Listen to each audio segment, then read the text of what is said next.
Unified 911, anong matutulong namin sa'yo? Anya ti maitulong mi ken kapo. Anong may tatabang ko sa Unsay imo? akong ikatabang nimo? Ngini makadabang na misal ka no. Sa anumang wika o dialekto, may tulong na darating sa iyo.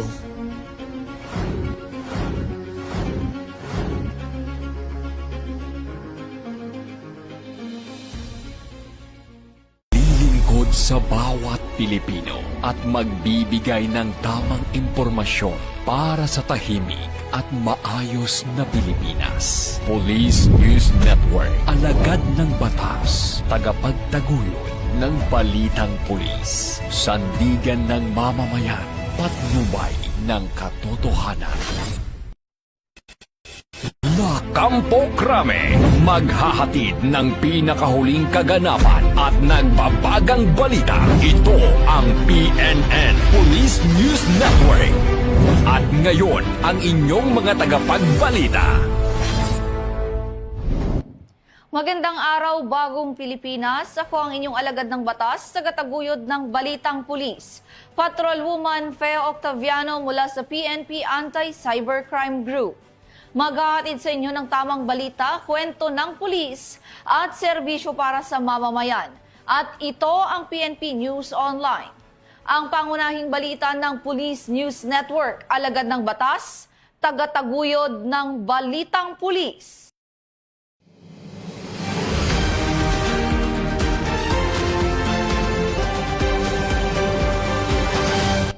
Narito ang mga balitang hatid ng ating PNN correspondents mula sa iba't ibang panig ng bansa.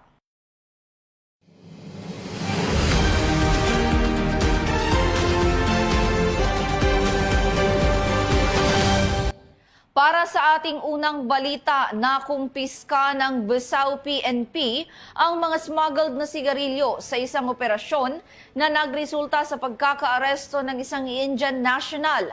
Isinagawa ang operasyon bilang bahagi ng pinaigting na kampanya laban sa iligal na kalakalan sa naturang bayan.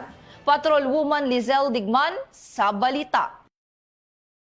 Nakumpiska ang smuggled cigarette products at isang Indian national ang naaresto sa isinagawang anti-illicit cigarette interdiction operation sa Busao Mountain Province noong ika-12 ng Mayo taong kasalukuyan. Ayon sa ulat, ang suspect na kinilala bilang isang 33 taong gulang na lalaking negosyante ay naaresto dahil sa di umano'y paglabag sa Republic Act No. 10643 o ang Graphic Health Warning Law at Republic Act No. 10963 na kilala rin bilang Tax Reform for Acceleration and Inclusion Law. Nakumpiska sa operasyon ng 82 reams ng Modern Red, 15 reams ng Modern Lights at 10 pakete ng Modern Red na sigarilyo na may kabuuang halaga ng BIR assessed tax liability na umabot sa 850,124.49 pesos.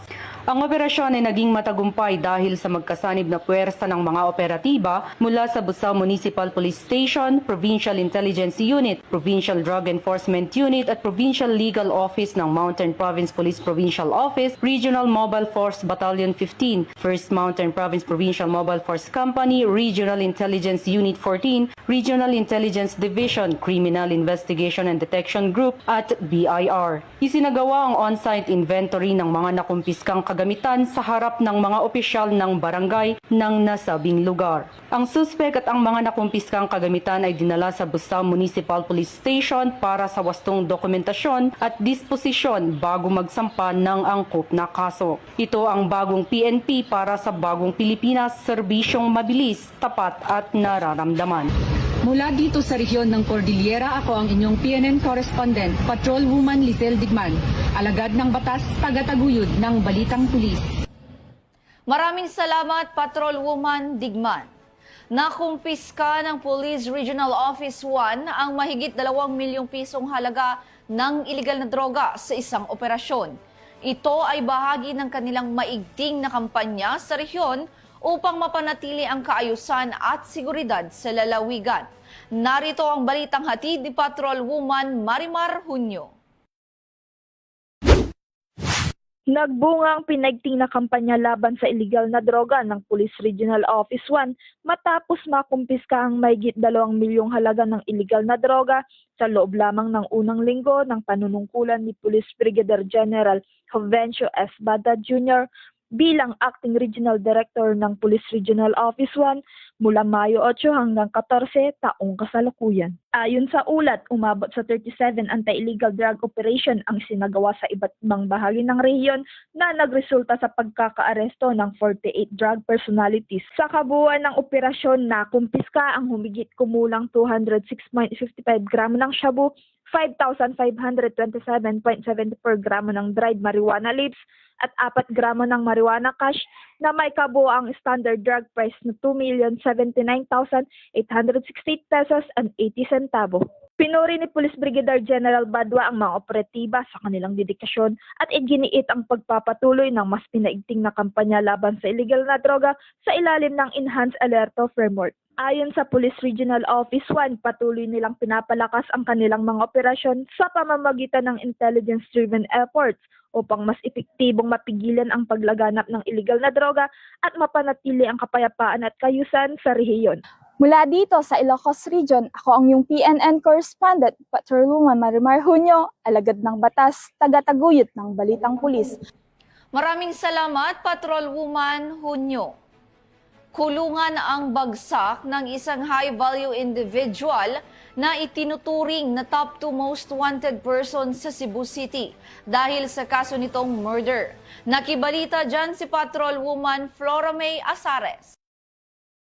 Aabot sa mahigit 341,000 piso na halaga ng pinaghihinalaang shabu ang nasabat ng kapulisan mula sa isang high-value individual sa isinagawang buy-bust operation na isinagawa sa sitio Buwaran, Barangay Sawang, Caleros, Cebu City noong Mayo 15 ng taong kasalukuyan. Kinilala ni Police Captain Noah Labra Anyana, officer in charge ng Police Station 6 Cebu City Police Office. Ang suspect na si alias Adong, 52 anyos, isang high-value individual na residente ng Ermita Proper, Barangay Ermita, Cebu City. Dakong alas 11:55 ng gabi, nang isinagawa ang buy-bust operation ng mga operatiba na naging dahilan ng pagkaaresto sa suspect. Nakuha mula rito ang 5 pakete ng hinihinalang shabu na nasa 50.24 grams at may standard drug price na 341,632 pesos. Bukod sa droga, nakuha din mula sa operasyon ng isang coin purse at buy-bust money. Mahaharap ang suspect sa kasong paglabag sa Section 5 at 11 ng RA 9165 ang Comprehensive Dangerous Drugs Act of 2002. Ang naturang operasyon ay isang patunay na walang humpay na pagsusumikap ng kapulisan sa paghuli ng mga drug personalities bilang bahagi ng mas malawak na kampanya laban sa iligal na droga, alinsunod sa layunin ng bagong PNP para sa bagong Pilipinas, serbisyong mabilis, tapat at nararamdaman. Mula dito sa Cebu City, ako ay inyong Police News Network correspondent, Patrolwoman Flora May Asares, alagad ng batas, taga-taguyod ng Balitang Pulis. Maraming salamat, Patrolwoman Asares. Isang babae ang inaresto ng PNP-ACG sa Pampanga matapos mabuking ang paggamit umano ng pekeng e-receipt sa online transaction. Ang buong detalye ng balita mula kay Patrolwoman Mary Grace Artizuela. Sa reklamo ng isang businesswoman na biktima ng online scam, agad na kumilos ang mga operatiba ng Regional Anti-Cybercrime Unit 3 upang magsagawa ng entrapment operation sa San Fernando, Pampanga laban sa isang online scammer. Batay sa investigasyon, umorder ang suspect ng general merchandise items sa Facebook account ng biktima at gumamit ng pekeng screenshots ng bank transfer bilang patunay ng bayad nito. Kalaunan, natuklasang walang anumang perang pumasok sa bank account ng biktima. Dahil dito, agad siyang inaresto matapos tanggapin ang mga in-order na items. Nahaharap ngayon ang suspect sa paglabag sa Article 315, swindling o estafa ng Revised Penal Code. Muling nagpaalala ang PNP-ACG sa publiko na tiyaking beripikado ang mga natatanggap na resibo ng bayad bago maglabas o magpadala ng mga items at makipag-ugnayan sa pinakamalapit na impilan ng pulisya sa opisyal na communication channels ng PNP. Ito ang PNP para sa bagong Pilipinas, serbisyong mabilis, tapat at nararamdaman. Mula dito sa Campo Crame, ako ang inyong PNN correspondent, Patrolwoman Mary Grace Artizuela, nagbabalita para sa Police News Network, alagad ng batas, tagataguyod ng Balitang Pulis. Maraming salamat, Patrolwoman Artizuela. Nagsagawa ng visitation at dialogue ang Maitum Municipal Police Station sa isang madrasa Arabic School bilang bahagi ng kanilang community engagement program. Layunin ng aktibidad na palakasin ang ugnayan ng pulisya at mga paaralan sa naturang lugar. Police Corporal Jose Duliao III sa report. Ng visitation at dialogue ang mga tauhan ng Maitum Municipal Police Station sa Madarasa Arabic School sa Barangay Mindupok, Maitum, Sarangani Province nitong 17 ng Mayo taong kasalukuyan. Pinangunahan ni Police Chief Master Sergeant Ibrahim Makadatar sala ang PNCO ng istasyon ang aktibidad sa ilalim ng gabay at suporta ni Police Major Ramil B. Arguello, Chief of Police ng Maitum MPS. Dumalo sa aktibidad ang mga mag-aaral at guro ng nasabing paaralan. Sa isinagawang dialogo, tinalakay ang kahalagahan ng pagpapanatili ng kapayapaan at kaayusan, pakikilahok ng mamamayan sa crime prevention initiatives, at pagsusulong ng pagkakaisa, respeto at cultural understanding sa komunidad. Binigyang diin ng mga pulis ang implementasyon ng PNP Salaam Program na naglalayong mapagtibay ang tiwala at pakikipagkaisa ng Philippine National Police sa mga Muslim communities sa pamamagitan ng inclusive at community-oriented policing strategies. Patuloy naman ang Maitum MPS sa pagsasagawa ng mga programang nakatuon sa makabuluhang community engagement upang mapanatili ang seguridad, pagkakaisa at maayos na ugnayan ng iba't ibang sektor ng lipunan. Mula dito sa Police Regional Office 12, ako ang inyong PNN correspondent, Police Corporal Jose Duliano III, alagad ng batas, tagataguyod ng Balitang Pulis. Maraming salamat, Police Corporal Duliano III. At para sa ating huling balita, agad na naaresto ng rumispondeng pulis ang sospek sa pamamaril sa isang negosyante sa Bukidnon. Patuloy namang iniimbestigahan ang motibo sa insidente habang nasa kustudiya na ng pulisya ang sospek. Police Corporal Joel Subsuban sa balita. Na naaresto ng mga pulis ang suspect sa pamamaril na naganap sa Buntao Street, Barangay Utso, Malaybalay City, Bukidnon noong umaga ng Mayo 15, 2026. Bandang alas 10:12 ng umaga nang makatanggap ng report ang pulisya hinggil sa insidente ng pamamaril. Sugatan sa insidente ang isang 74 anyos na negosyante at isang 25 anyos na security guard. Gayunman, idineklarang dead on arrival sa doktora ang nakatatandang negosyanteng biktima matapos magtamo ng tama ng bala sa ulo at iba pang bahagi ng katawan. Pagdating ng mga operatiba, mabilis nilang tinungo ang ikatlong palapaga ng gusali kung saan namataan ang sospek na kinilalang si alias Rick, 43 anyos at residente sa Cebu City. Agad itong naaresto at na-recover mula sa kanya ang isang arms core caliber 45 pistol na pinaniwalaang ginamit sa krimen. Batay sa paunang investigasyon, naway umano sa pamamaril ang pagtatalo kaugnay ng sigalot sa lupa sa loob ng hardware establishment at tahanan ng biktima. Kasalukuyang nasa kustodiya na ng Malaybalay City Police Station si alias Rica habang inihanda ang kasong murder at frustrated murder laban sa kanya. Pinuri naman ni Police Brigadier General Christopher N. Abrahano, Regional Director ng Police Regional Office 10, ang mga rumisponding pulis sa kanilang katapangan at agarang aksyon na naging dahilan upang agad na madakip ang suspek at maiwasan pa ang posibleng panganib sa komunidad. Ito ang bagong PNP para sa bagong Pilipinas, serbisyong mabilis, tapat at nararamdaman. Mula dito sa Campo Alagar, ako po ang inyong Police News Network correspondent mula sa Regional Public Information Office ng Police Regional Office 10, Corporal Joel Lazaro Subsuban, alagad ng batas, tagataguyod ng Balitang Pulis.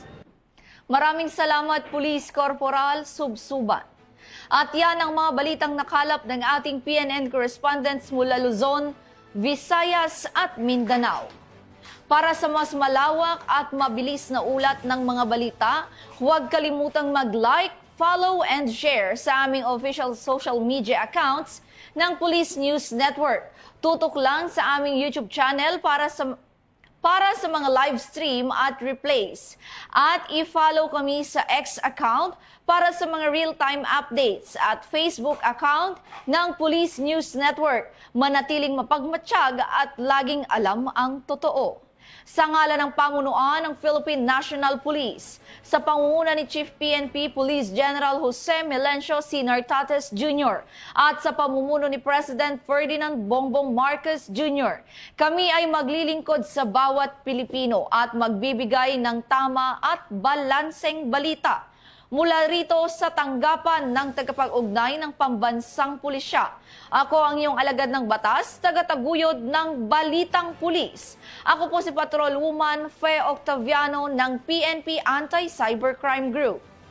Maghahatid ng tamang balita, kwento ng pulis at serbisyo para sa mamamayan. At ito ang PNP News Online, ang pangunahing balita ng Police News Network. At ito ang bagong PNP para sa bagong Pilipinas. Serbisyong mabilis, tapat at nararamdaman.